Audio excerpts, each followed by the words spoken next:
Allô, c'est Pierre-Étienne Bourget, fondateur de la méthode de libération authentique. Comment vas-tu aujourd'hui? J'espère que tu te portes extraordinairement bien. Donc, bienvenue à nouveau chez nous. J'étais ici en train de faire mon entraînement matinal et puis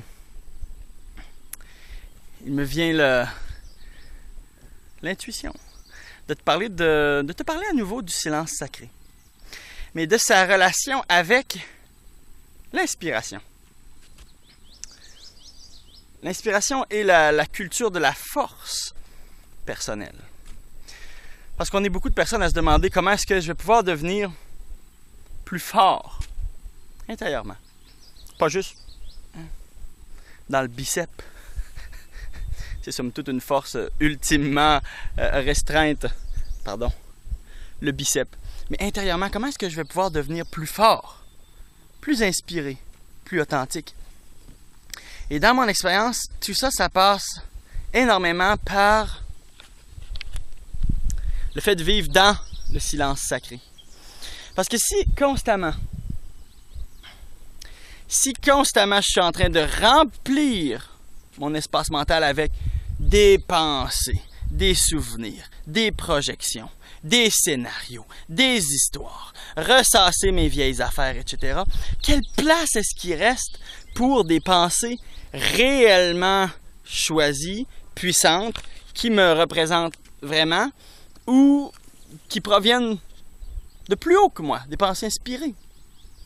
Et tout ceci passe par le fait de demeurer le plus souvent possible dans le silence sacré. C'est le fait d'avoir créé cet espace où le cerveau, certes, fonctionne, mais est délié de cet amoncellement de pensées qui sont rebrassées constamment. Et comment est-ce qu'on libère cet amas de pensées-là? Bon, donc, c'est ce que j'enseigne dans la méthode de libération authentique. Donc, je n'y reviendrai pas tout de suite ici, là, comme tel. Mais, somme toute, c'est facile de libérer ces pensées-là lorsqu'on va aux racines des pensées et qu'on les libère. Une fois que ceci est fait, on vit beaucoup plus calmement, beaucoup plus capable de recevoir de l'inspiration. Et ceci se manifeste souvent par le fait de penser beaucoup plus en images, de laisser les images venir à soi, d'être beaucoup plus en contact avec ce qu'on reçoit. Et ça se manifeste par le fait qu'il y a beaucoup moins de mots prononcés dans notre tête. Et c'est monologue, dialogue intérieur. Beaucoup plus bas, beaucoup plus de place pour des images vivantes. Et un autre avantage du silence sacré, c'est que lorsqu'on est dans le silence sacré, que des images viennent, elles ont de la place pour demeurer fluides ou pour demeurer en nous et être extraordinairement rapidement amené à un autre niveau, cultivé.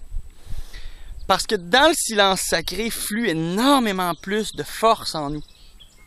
Donc, les images qu'on reçoit sont nourries par cette force-là et commencent à attirer très rapidement plein d'éléments de l'univers, entre guillemets, plein d'éléments isolés qui viennent renforcer cette image-là et rapidement, cette image, cette pensée, ou peu importe ce qu'on cultive, devient assez fort, très fort, plus fort que la moyenne de ce qui est cultivé généralement par l'humain.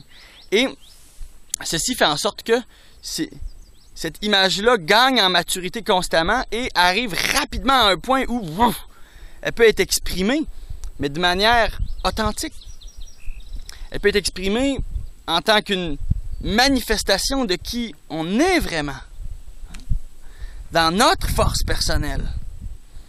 Une force qui, c'est triste de le constater, mais est rarement utilisée chez l'être humain. Donc, en vivant dans le silence sacré, on est capable de cultiver